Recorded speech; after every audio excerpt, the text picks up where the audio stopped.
Mesela hardan başlayalım. Bir, orada bir cümle okursunuz. Ne?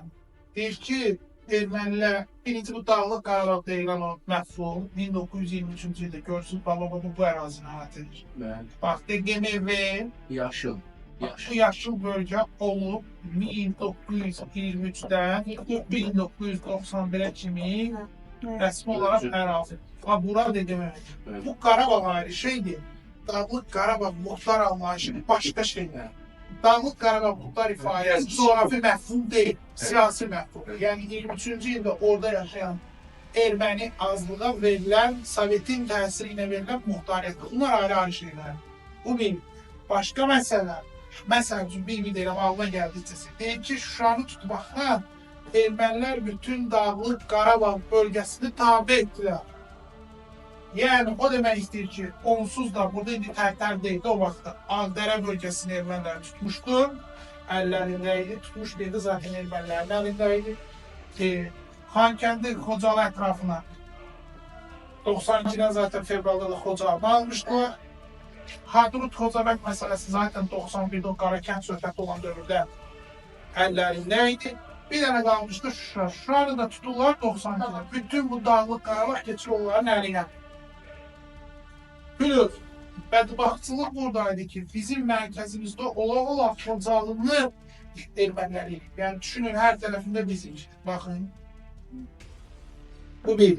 İkinci məsələ, deyir ki, Laçını tutmaqla, bunlar, yəni buranı tutmaqla, Dağlıq Qarabağda ermənistan arasında əlaqə yarandı. Yəni, bunu soruşur ki, Laçın tutulur, buradan bura birbaşa əlaqə var.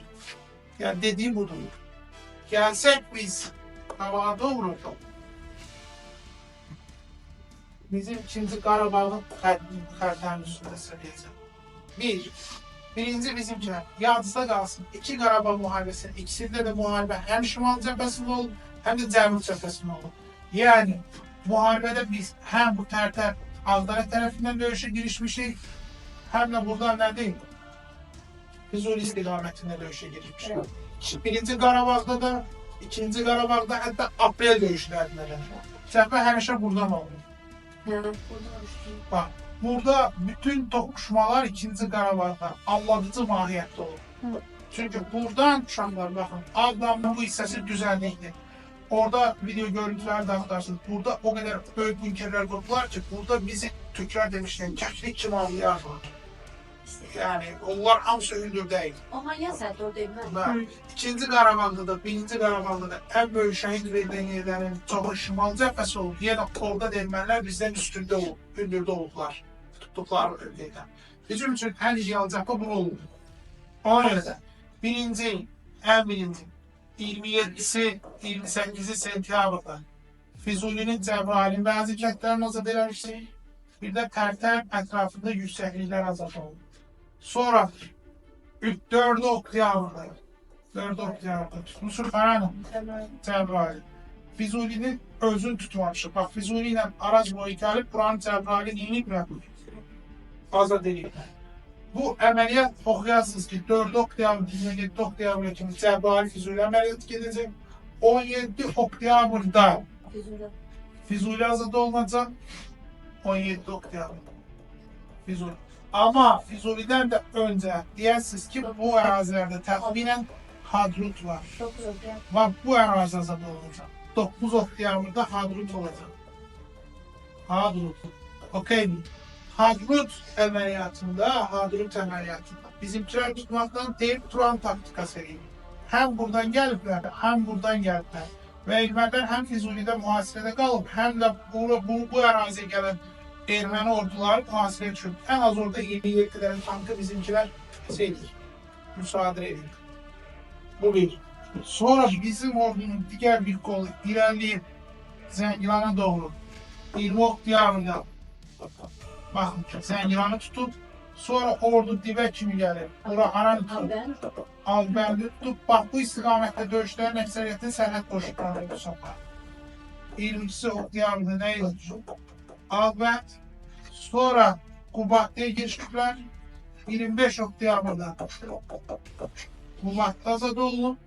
Sonra ordu girişibdir Laçın koridoruna doğru burada bu istikamette duruşu Laçın yolunu tutublar. Oldu. Sonra Ağdərə tərəfindən Allah'ın hücumlar ediblər ki, ermənilər daha çok bura nədir yönəlsin ki, burada olan qüvvələrini bura çəkməsin. Bizim ordu buradan hər tərəfli şəkildə getməyi, ermənilərin orada Xocavənddə nəyə düşməsi deməyi mühasirə.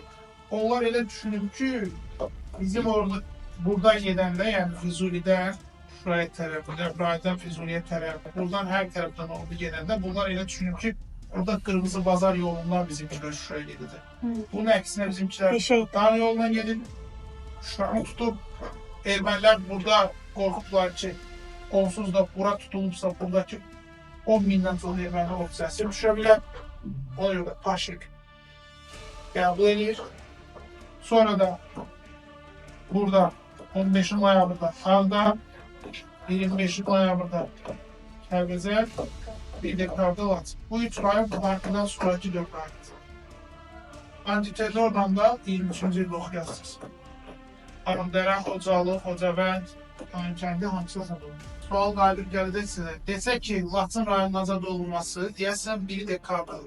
Nə vaxtdır? 1 dekabr. 1 dekabr. Amma sırf Laçın şəhəri 2022-ci ilin avqustunda olacaq. Ama 27 sene olsun. Bəli. Amma Laçın rayonu 2020-ci dekabrında. Niyə? Bulasın. Bəlkə koridor məsələsinə bəli. Deyək ki, o yazsız noyabr bəyanatına görə biz Laçın şəhərinin içindən keçmədən onlara əlavə yol çəkib koridor verməliydik. O koridordan söhbət keçir.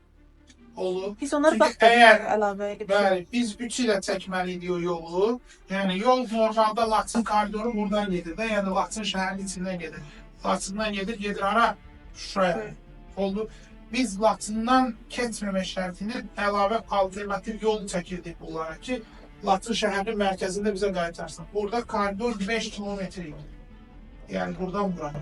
Ki 5 kilometr bu yola, bura gedən yollar Ruslar idi. Sonra biz onları 22 namuslu nə deyim? Çıxartdıq.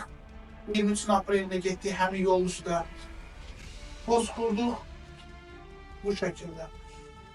Dalınca da antiterror oldu. Sentyabrda bu söhbət bağlandı.